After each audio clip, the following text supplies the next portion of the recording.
그동안 재미있는 물류 이야기 컨텐츠에 관심 가져 주셔서 감사합니다. 물류의 역사와 기원편 몰아보기를 준비했습니다. 그중 1에서 9편까지 묶어 1부, 그리고 나머지를 묶어 2부로 전달드리겠습니다. 자동차 한 대를 만드는데 12시간이 걸리던 시절, 그 시간을 90분으로 줄여버린 한 남자의 이야기입니다. 그의 이름은 헨리 포드. 그가 만든 흘러가는 작업 라인은 오늘날의 물류 자동화 시스템의 시초가 되었습니다. 1913년 미국 디트로이트. 거리는 여전히 말이 끄는 마차로 가득하고 자동차는 부자들의 전유물이었습니다.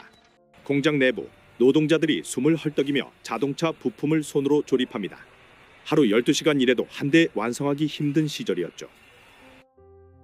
야, 아직도 이 차야? 아침부터 이거 붙잡고 있잖아. 그러게 말이야. 손끝이 얼얼해. 이 속도로는 이번 달에 10대도 못 만들겠어. 자동차 한 대 만드는데 12시간. 그건 단순히 느림이 아니라 자동차 산업의 발전을 가로막는 한계였습니다. 누구나 자동차를 탈 수 있는 세상을 만들고 싶다. 하지만 지금의 방식으로는 불가능해. 생산 방식을 완전히 바꿔야 해. 그때 포드는 우연히 한 도축장을 방문하게 됩니다. 고기가 레일을 따라 이동하고 작업자들은 제자리에 서서 자기 목만 처리하고 있었습니다. 잠깐만, 차도 이렇게 흘러가면서 만들면 되잖아. 이제부터는 사람이 움직이지 않는다. 차가 움직일 거야. 자동차가 스스로 움직인다고요? 아니, 라인이 차를 움직이게 할 거야. 우린 그 라인에 맞춰 조립만 하면 돼. 1913년 세계 최초의 자동차 조립 라인이 등장했습니다. 자동차가 천천히 공장 바닥의 레일 위를 따라 흘러가며 작업자들은 제자리에 서서 부품만 띄웠죠. 야, 차가 움직인다. 우리가 끌어다니는 게 아니야. 이러다 점심 먹고 오면 차가 완성돼 있겠는데? 그럼 야근은 이제 안 해도 되는 건가? 결과는 놀라웠습니다. 자동차 조립 시간은 12시간에서 단 90분으로 단축되었습니다. 가격은 절반 이하로 떨어졌고 이제 평범한 사람도 자동차를 살 수 있는 시대가 열렸습니다. 이제 우리 직원들도 자기 손으로 만든 차를 탈 수 있을 거야. 하지만 혁신에는 그림자도 있었습니다. 난 하루 종일 볼트만 끼워 꿈에서도 볼트가 나와. 눈 감고도 할 수 있어. 근데 말하지 마. 진짜 눈 감고 할지도 몰라. 반복된 노동에 지친 사람들. 생산성은 올랐지만 사람들의 표정은 점점 굳어갔습니다. 그때 포드는 또 다른 결단을 내립니다. 오늘부터 임금을 올린다. 하루 $5다. 사장님, 그건 기존 월급의 2배입니다. 미쳤다는 소리 들을 겁니다. 괜찮아. 내 직원들이 이 회사를 자랑스러워해야 하니까. 당시 평균 임금의 2배.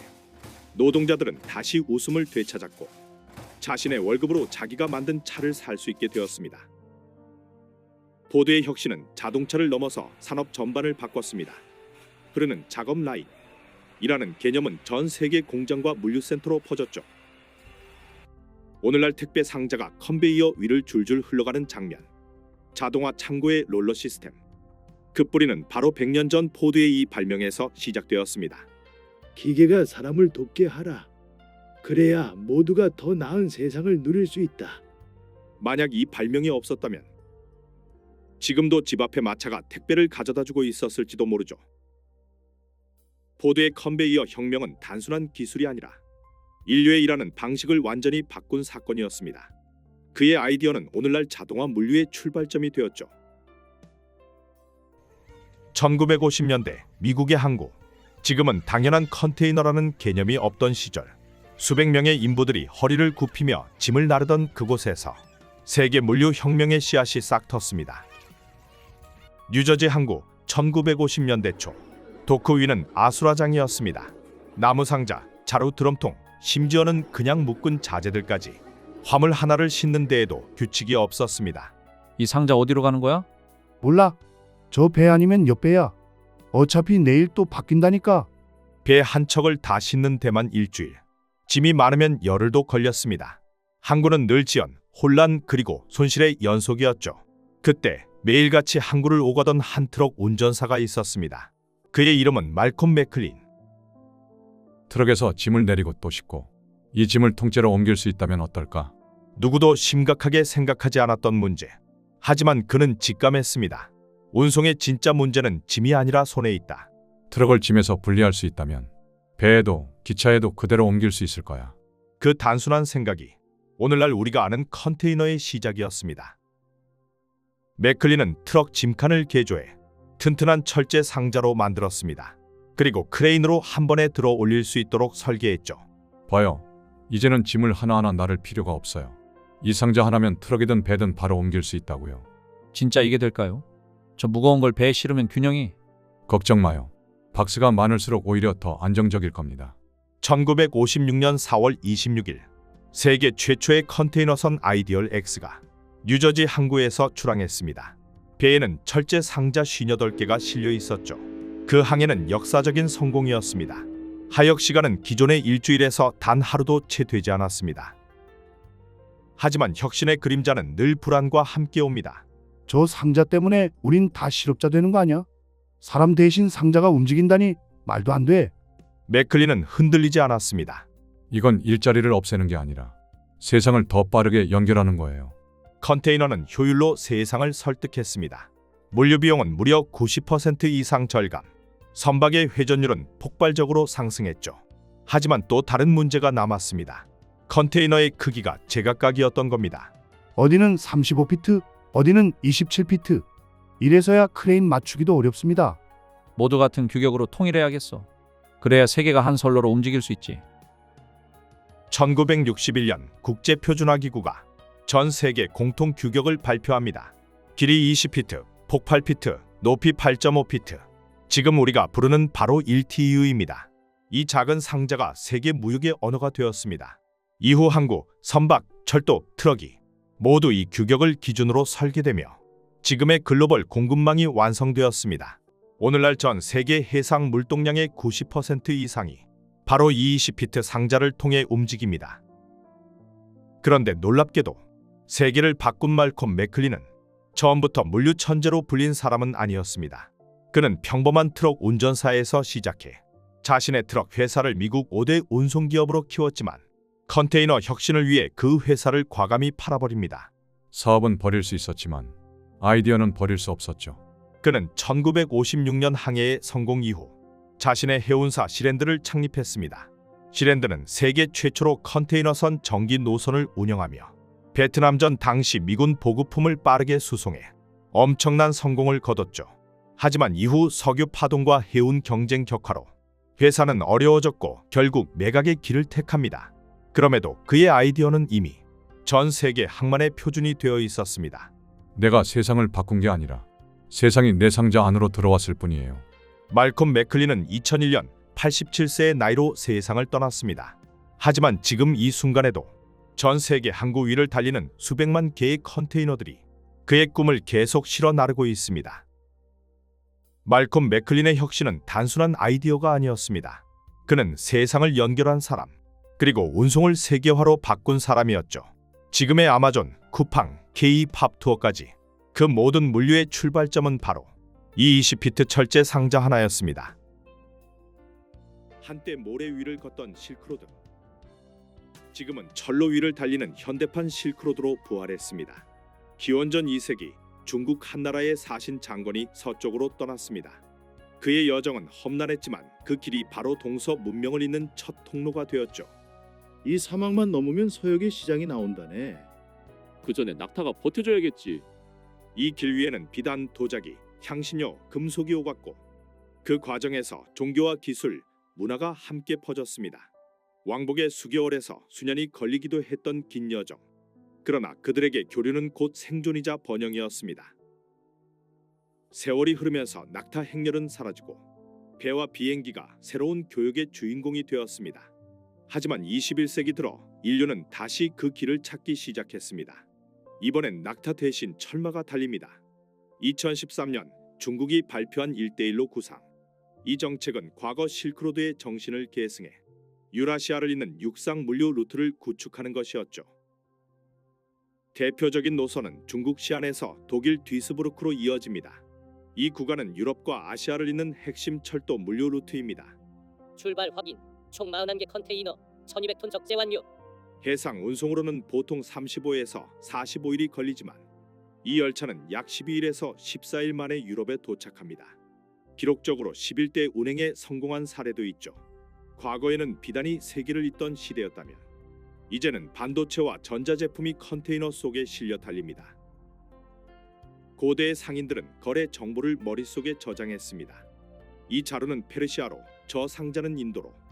사람의 기억이 곧 물류 시스템이었죠. 하지만 지금은 다릅니다. 컨테이너 하나하나가 TU 단위로 데이터베이스에 등록되고 열차, 선박, 트럭이 그 정보를 실시간으로 공유합니다. 과거엔 사람이 길을 외웠고 지금은 데이터가 길을 기억합니다. 이 차이는 단순한 기술의 발전이 아니라 물류의 본질이 인력에서 지능으로 이동한 순간이었습니다. 하지만 이 육상 실크로드는 단순한 물류 경쟁이 아닙니다. 국경을 넘을 때마다 괴간, 즉 철도 폭이 달라 화물을 다시 옮기거나 바퀴를 교체해야 합니다. 대표적인 환적 거점은 알라산코우와 도스티 그리고 브레스트와 마워셰비체 구간입니다. 그럼에도 각국은 이 루트를 놓치지 않으려 합니다. 이건 단순한 운송로가 아닙니다. 미래의 경제 네트워크 중심이 될 길입니다. 철도는 이제 물류뿐 아니라 외교와 전략의 축으로 자리 잡았습니다. 2000년 전 낙타의 발자국이 찍히던 길, 오늘날 그 위를 화물열차의 차륜이 달립니다. 모양은 달라졌지만 세상을 잇고 문화를 나누는 목적은 같습니다. 모래바람 대신 철로의 진동이 울리고 비단 대신 반도체가 실려있지만 그 길은 여전히 사람과 사람을 연결하고 있습니다. 실크로드는 사라지지 않았습니다. 다만 철로 위로 옮겨졌을 뿐입니다. 오늘의 이야기가 흥미로우셨나요?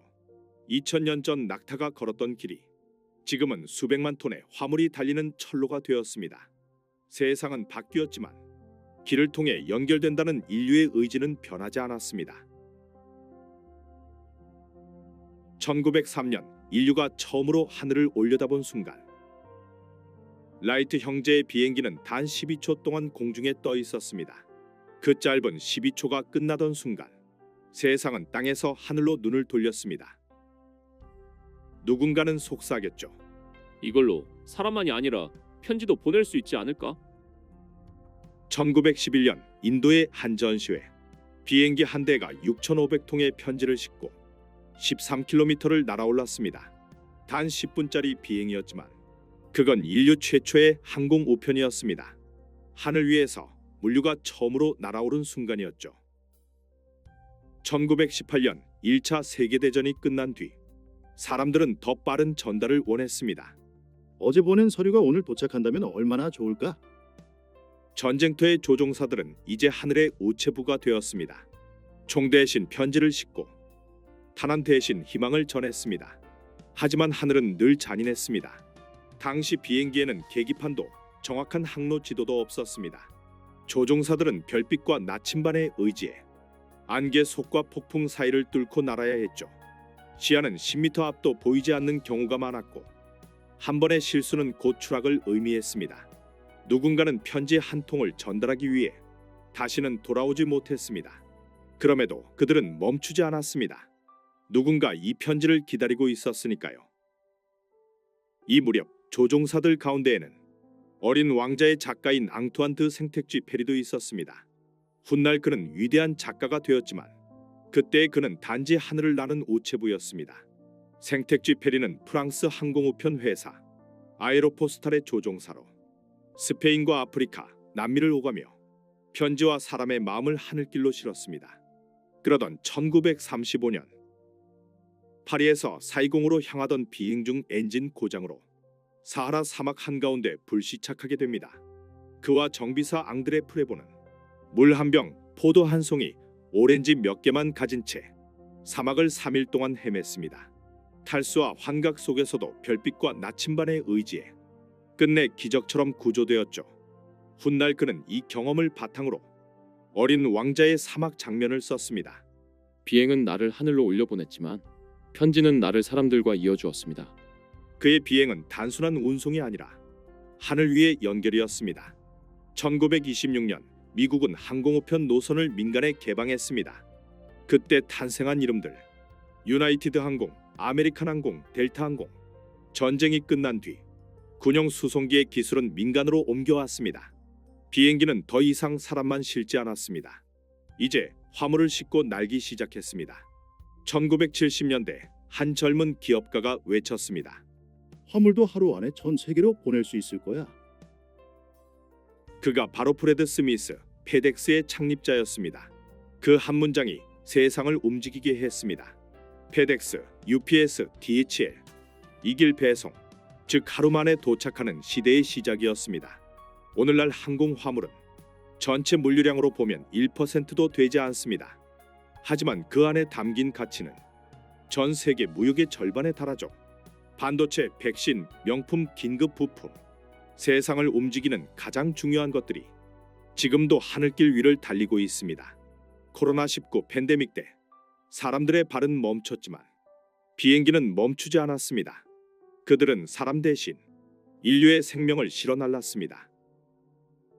항공 물류의 역사는 결국 속도의 역사입니다. 더 빠르게, 더 멀리, 더 정확하게 그 집착이 세상을 연결했습니다. 오늘 우리가 누리는 하루 배송의 편리함, 그 시작은 100년 전 하늘 위로 첫 편지를 띄운 조종사들이었습니다. 1990년대 초 아파트 단지 입구마다 오토바이 한 대씩이 서 있었습니다. 지금은 당연한 택배 배송이지만 그땐 새로운 변화의 시작이었죠. 오늘의 이야기는 불과 30여 년 전 한국의 골목에서 시작된 택배 혁명입니다. 1980년대까지만 해도 물건을 받으려면 버스터미널로 직접 가야 했습니다. 문 앞까지 배송이라는 개념은 없었죠. 그런데 어느 날 한 아주머니가 초인종 소리에 문을 열었습니다. 문 앞에는 낯선 젊은 남자가 서 있었습니다. 손에는 믹서기 상자가 들려 있었죠. 이거 고객님 댁 맞으시죠?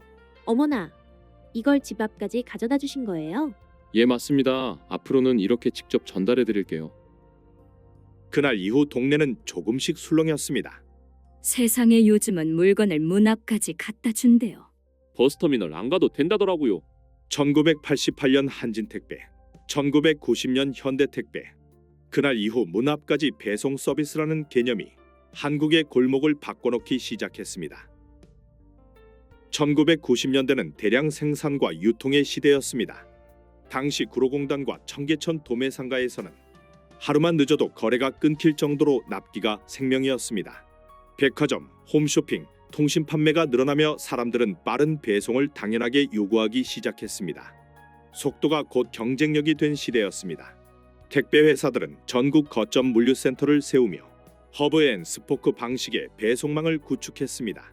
이 구조는 중심 거점에서 각 지역 거점으로 화물을 퍼뜨리는 시스템으로 마치 자전거 바퀴의 중심과 바퀴살처럼 연결되어 있었습니다. 서울에서 보낸 소포가 이틀 만에 부산에 도착했을 때 모두가 놀랐습니다. 그건 당시로선 기적 같은 일이었죠. 밤마다 전국의 도로엔 트럭들이 별처럼 반짝이며 달렸습니다. 초창기엔 자동 분류기도 바코드도 없었습니다.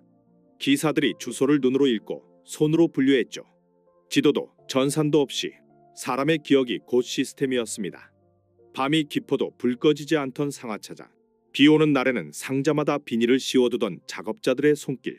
그 시절 택배는 기술이 아니라 사람의 노하우로 움직이던 물류였습니다. 택배는 점점 사람과 사람을 잇는 서비스가 되었습니다. 1997년 외환위기, 경제가 멈추고 소비도 얼어붙었습니다. 그 무렵 한국에는 200개가 넘는 택배 회사가 있었습니다. 트럭 몇 대로 시작한 영세업체, 도시 하나만 담당하던 지역 택배까지. 하지만 IMF의 파도는 그들을 한꺼번에 덮쳤죠. 기름값은 오르고 물량은 줄고 계약은 끊겼습니다. 많은 회사가 문을 닫고 소수의 대기업만 살아남았습니다.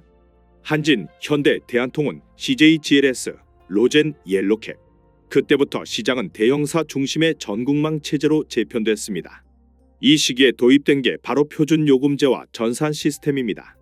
지역마다 제각각이던 요금을 하나로 통일했고 손으로 쓰던 운송장을 컴퓨터 입력으로 자동 관리하게 된 것이죠. 지금의 송장 바코드 시스템의 시작이었습니다. 위기 속에서 택배는 산업으로 거듭났습니다. 혼돈의 시대가 체계의 씨앗이 된 셈이죠. 2000년대 초 인터넷 쇼핑몰이 폭발적으로 늘어나자 택배는 다시 한번 도약했습니다. 클릭 한번 결제 완료, 문 앞 도착. 누구나 어디서나 물건을 받을 수 있는 시대. 이제 택배는 산업이 아니라 생활의 인프라가 되었죠. 오늘날 우리는 클릭 한 번으로 다음날 물건을 받습니다. 하지만 그 편리함의 뒤에는 누군가의 새벽과 땀이 쌓여 있습니다. 하루 수천 개의 상자를 나르고 계절이 바뀌어도 쉬지 않는 사람들. 그들의 손끝이 거대한 물류를 움직여 왔습니다. 그리고 그 과정엔 지켜지지 못한 노동의 한계도 있었습니다. 과로와 사고, 새벽을 버텨내다 쓰러진 기사들의 이야기는 우리에게 여전히 남은 숙제를 말해줍니다. 택배는 기계가 아닌 사람의 손끝으로 완성됩니다. 그 손이 다치지 않아야 이 산업이 진짜로 성장할 수 있겠죠. 새벽에 배송 트럭, 골목에 오토바이, 그리고 문 앞에 조용히 놓여있는 상자 하나. 그 상자 안에는 수많은 노동의 시간과 한 사회가 쌓아온 신뢰가 담겨 있습니다. 물류의 본질은 속도가 아니라 사람과 사람을 잇는 신뢰. 그리고 그 신뢰를 지탱하는 노동의 가치입니다. 새벽 3시 도쿄. 비 내리는 골목에 트럭 한 대가 정확히 멈춰 섭니다. 점원은 문을 열며 말하죠. 오늘도 제 시간에 도착하셨네요. 모두가 잠든 시간에도 멈추지 않는 트럭들. 이들은 단순히 물건을 옮기는 게 아니라 시간을 운반하고 있었습니다. 오늘은 일본이 만든 정확함의 산업, 편의점 물류 시스템의 진짜 이야기를 들어봅니다. 1970년대 일본. 경제는 고도 성장을 달렸지만 슈퍼마켓 같은 가게들은 이른 저녁에 문을 닫았습니다. 퇴근길엔 장을 볼 곳을 찾기 어려웠습니다. 퇴근길에도 저녁거리를 살 수 있으면 좋을 텐데. 당시엔 야근이 많았고 밤엔 문 연 가게를 찾기 힘들었습니다. 그리고 1974년 세븐일레븐이 태어났습니다. 하지만 문제는 하나. 밤에 가게를 열 수는 있어도 밤에 배송을 해줄 물류 시스템이 없었습니다. 당시 일본의 물류는 낮에만 움직였습니다. 편의점마다 제각각 납품업체가 들어오며 도시락은 식고 샐러드는 늦게 도착했죠. 손님은 밤에도 오는데 물건은 낮에만 와요. 이 불편이 일본 물류 혁신의 출발점이었습니다. 새벽 배송이라는 개념이 처음 등장한 순간이었죠. 세븐일레븐 본사는 결단했습니다. 모든 납품을 하나로 묶자. 도쿄 근교에 공동 배송 센터를 세우고 한 대의 트럭 안에 냉동, 냉장, 상온으로 나누는 다온도 구획 배송 시스템을 도입했습니다. 하루 3번, 오전, 오후, 야간 정해진 시간표에 따라 트럭이 일정 간격으로 출발했습니다. 매일 같은 시간 같은 기사님이 오시니까 시계를 볼 필요가 없어요.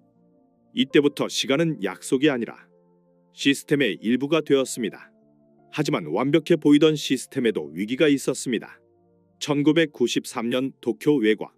한 트럭의 사고로 전국 100대의 배송 일정이 연쇄 지연되는 일이 발생했습니다. 그날의 혼란을 계기로 세븐일레븐은 물류 시스템의 혁신을 결심했습니다. 그리고 곧 일본 전역에 GPS 차량 관제 시스템이 도입됩니다. 이후 본사는 각 차량의 위치, 속도, 도착 예측을 분 단위로 관리했습니다. 배송의 정확도는 더 이상 사람의 경험이 아닌 데이터가 만든 결과였습니다. 세븐일레븐은 물류기업 야마토운요와 함께 세계 최초로 한 차량 안에 냉동, 냉장, 상온을 분리 유지하는 3온도 구획 시스템을 완성했습니다. 온도 오차가 1도만 나도 알람이 울렸고 기록은 본사 서버에 실시간으로 저장되었습니다. 이 기술은 지금 우리가 사용하는 콜드체인 물류의 시초가 되었습니다. 세븐일레븐은 본격적으로 물류를 넘어 정보의 기업이 되었습니다. 전국 점포의 판매 데이터를 5분 단위로 모으고 본사 시스템이 날씨와 요일, 판매 패턴을 분석해 다음 날 물량을 예측했습니다. 하루 3번의 배송 시각은 이제 사람이 아니라 데이터가 정하는 시간표가 되었습니다. 내일은 비가 오니 도시락은 10% 줄이고 우산은 2배로 늘리세요. 그런 명령이 자동으로 물류센터로 전송됐죠. 이러한 관리와 예측 시스템은 1990년대 후반 한국 편의점 물류로 그대로 전해졌습니다. GS25, CU, 세븐일레븐 모두 일본의 하루 3회 배송 시스템을 도입했고 현재는 운송관리 시스템인 TMS를 기반으로 경로와 배차에서 AI 최적화를 점차 확대하고 있습니다. 일본이 시간을 중시했다면 한국에선 그 위에 속도와 효율을 더했습니다. 편의점의 불빛이 꺼지지 않는 이유. 그 뒤에는 수천 대의 트럭과 수백만 개의 데이터가 있습니다. 정확함은 신뢰를 만들고 신뢰는 기술을 발전시켰습니다. 오늘도 새벽 3시 트럭 한 대가 빗속을 달립니다. 그건 단순한 배송이 아니라 신뢰의 시간을 이어가는 일입니다. 19세기 후반 런던의 식탁은 여전히 지역의 울타리 안에 갇혀 있었습니다. 고기는 비싸고 과일은 한정적이었죠. 그때 사람들은 물었습니다. 지구 반대편에 저렴한 고기를 신선한 채로 가져올 수는 없을까요? 오늘의 이야기는 얼음으로 시작된 한 줄기 상상력이 150년 뒤 하늘 위의 냉장고로 진화한 이야기입니다. 그 시절 신선식품은 시간과의 싸움이었습니다. 얼음을 싣고 염장을 하고 통풍 덕트를 만들어도 대서양을 건너는 동안 고기는 썩어버렸습니다. 1873년 아르헨티나의 메모리얼호, 프랑스로 향하던 냉장육은 결국 부패했습니다. 그 누구도 신선한 고기가 바다를 건널 수 있다고 믿지 않았죠. 하지만 한 상인이 있었습니다. 미국의 프레더릭 주더. 그는 겨울 호수의 얼음을 잘라 열대의 인도와 카리브해로 팔아치웠습니다. 그는 얼음 왕이라 불렸습니다. 보스턴의 얼음이 쿠바, 인도, 호주까지 팔려나갔죠. 하지만 바다는 잔인했습니다. 얼음은 녹았고 화물의 절반은 손실되었습니다. 얼음 무역은 인간의 상상력을 증명했지만 그것만으로는 전 세계를 이동할 수 있는 냉장 기술이 되지 못했습니다. 자연의 주의만으로는 대양을 건너는 신선식품 운송을 완성할 수 없었던 것이죠. 1860년대 프랑스의 엔지니어들은 새로운 생각을 내놓았습니다. 공기를 압축하고 다시 팽창시켜 냉기를 만든다. 이것이 인류 최초의 기계식 냉각 장치, 벨콜먼 냉각 사이클의 시작이었습니다. 그리고 1877년 아르헨티나의 SS 파라과이오가 최초로 화학 냉각 장치를 이용해 고기를 유럽으로 운송하는 데 성공했습니다. 기계는 시끄럽고 불안정했지만 처음으로 인간이 온도를 기계적으로 제어할 수 있게 된 순간이었습니다. 1880년 호주에서 런던으로 향한 SS 스트라슬리븐호, 벨콜먼 냉각기를 탑재하고 양고기 40톤을 싣고 대서양을 건넜습니다. 98일 후 런던에 도착한 고기는 신선했습니다. 그 고기는 빅토리아 여왕의 식탁에도 올랐습니다. 이 한 번의 항해가 세계 식량 유통의 지도를 완전히 바꿔놓았습니다. 이후 뉴질랜드, 아르헨티나, 남미의 항구들은 냉장 육류 수출로 새로운 부를 쌓기 시작했습니다. 1920년대 이후 냉장선은 이미 산업의 핵심이 되었습니다. 1930년대에 이르러 블루스타 라인의 임페리얼 스타우는 29개의 단열 냉장칸과 브라인 순환 시스템을 갖췄습니다. 냉매 가스와 전력이 결합하면서 고기, 과일, 유제품, 모든 식품이 바다를 건너기 시작했습니다. 이후 1950년대 컨테이너의 등장은 냉장 물류의 패러다임을 완전히 바꿨습니다. 냉장 장치가 달린 컨테이너, 리퍼 컨테이너의 등장으로 트럭, 선박, 철도, 항공기가 하나의 시스템으로 연결될 수 있게 되었습니다. 이 상자는 단순한 금속 박스가 아니라 온도를 운반하는 기술이었습니다. 2020년 전 세계가 팬데믹으로 멈췄을 때 냉장 물류는 멈추지 않았습니다. 백신, 시약, 의료 장비가 영하 70도의 온도를 유지한 채 하늘을 가로질렀습니다. 150년 전 얼음을 실었던 배는 이제 생명을 실어 나르는 비행기로 진화했습니다. 한국의 냉장 물류 또한 정밀하게 진화했습니다. 플러스 마이너스 1도의 온도 편차, AI가 계산하는 배송 경로, 제주산 딸기가 하루 만에 서울 매장에 오르는 시대. 냉장은 단순한 기술이 아니라 소비자와 생산자를 잇는 신뢰의 언어가 되었습니다. 한때 선박의 엔지니어가 온도를 매분 기록했다면 이제 그 역할은 AI가 맡고 있습니다. 기술은 여전히 신뢰를 지키기 위한 사람의 손끝에 닿아 있습니다. 얼음에서 시작된 냉장은 이제 전 세계를 연결하는 보이지 않는 인프라가 되었습니다. 신선함을 지키는 건 결국 사람의 손끝이니까요. 작은 어촌이었던 상하이는 세계 1위 항만으로, 싱가포르는 자원 없는 섬이 물류 제국으로, 좁은 강뿐이었던 로테르담이 유럽의 심장으로, 전쟁의 폐허가 된 부산이 아시아의 허브로, 바다가 만든 4개의 도시, 그곳들은 어떻게 세계적인 도시가 되었을까? 도시는 땅 위에 세워지는 것이 아니다. 흐름 위에서 태어난다. 그리고 그 흐름의 이름은 물류. 라고 부른다. 처음엔 그저 고요한 해안이었습니다. 파도와 바람만이 존재하던 그곳에 어느 날 한 척의 배가 닿았습니다. 작은 부두가 세워지고 첫 화물 상자가 내려오는 순간 도시의 첫 심장 박동이 시작됐습니다. 물건이 모이자 사람도 모였고 사람이 모이자 창고가 세워졌으며 창고 옆엔 시장이 생겼습니다. 그때부터 그곳은 더 이상 마을이 아닌 도시라 불리기 시작했습니다. 1842년 중국 상하이 한 영국 상인이 황푸강 하구를 바라보며 말했습니다. 이곳은 세계와 만날 수 있는 문이다.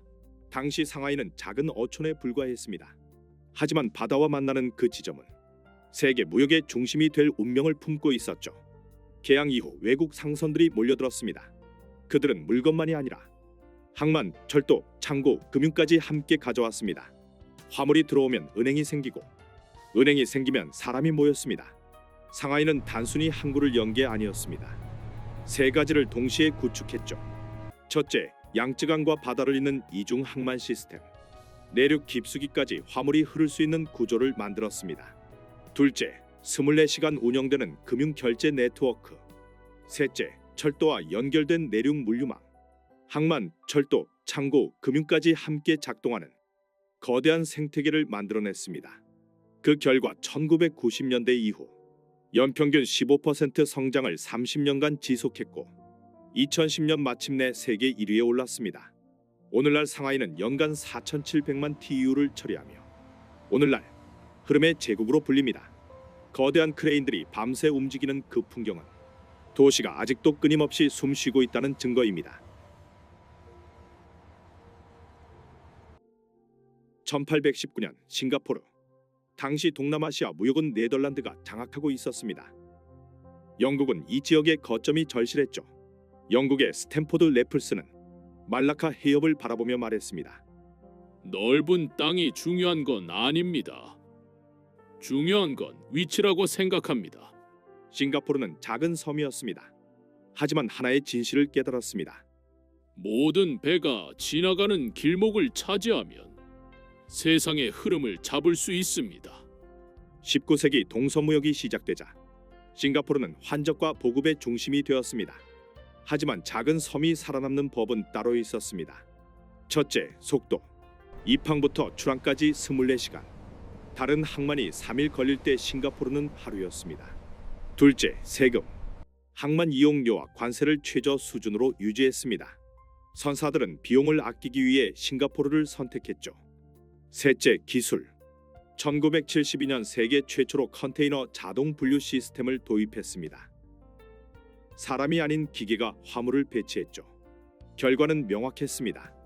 2023년 기준 3,770만 TEU. 세계 2위 항만.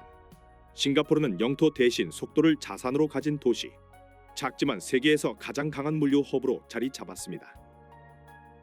1872년 네덜란드 로테르담. 유럽 최대의 강 라인강. 하지만 하구가 점점 막히면서 로테르담은 죽어가는 항구가 되고 있었습니다.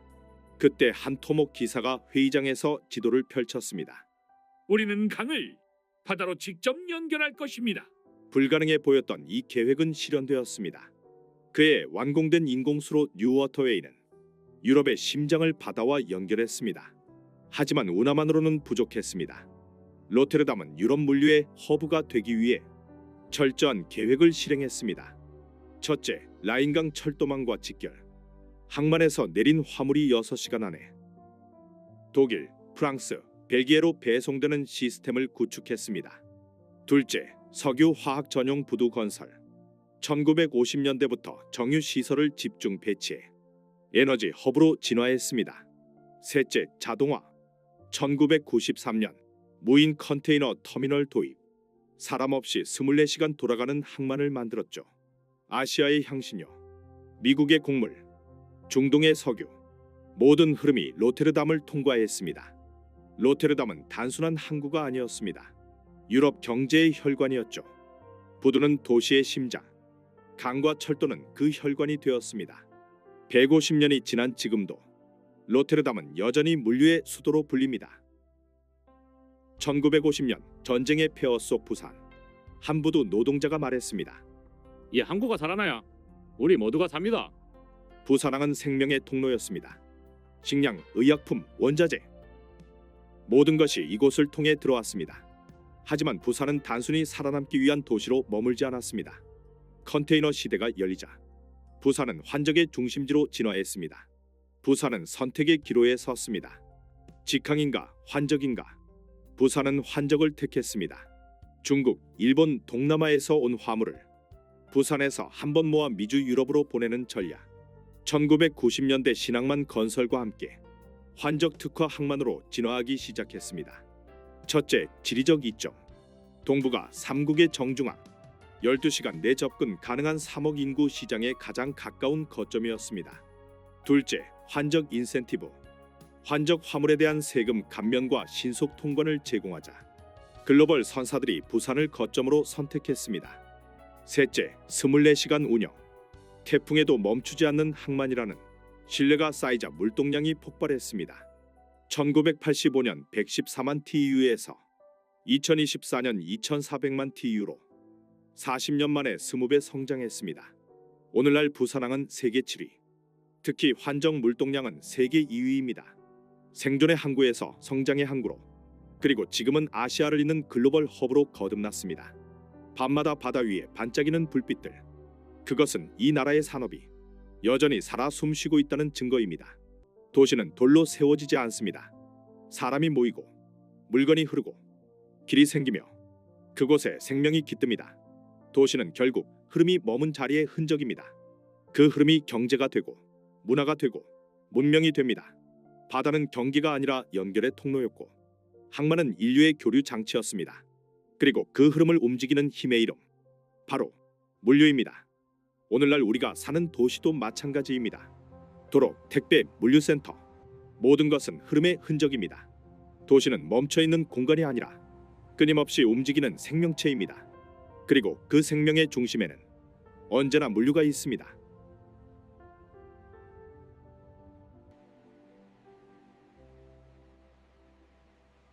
(1394년) 한양 태조 이성계는 새로운 수도를 정했습니다.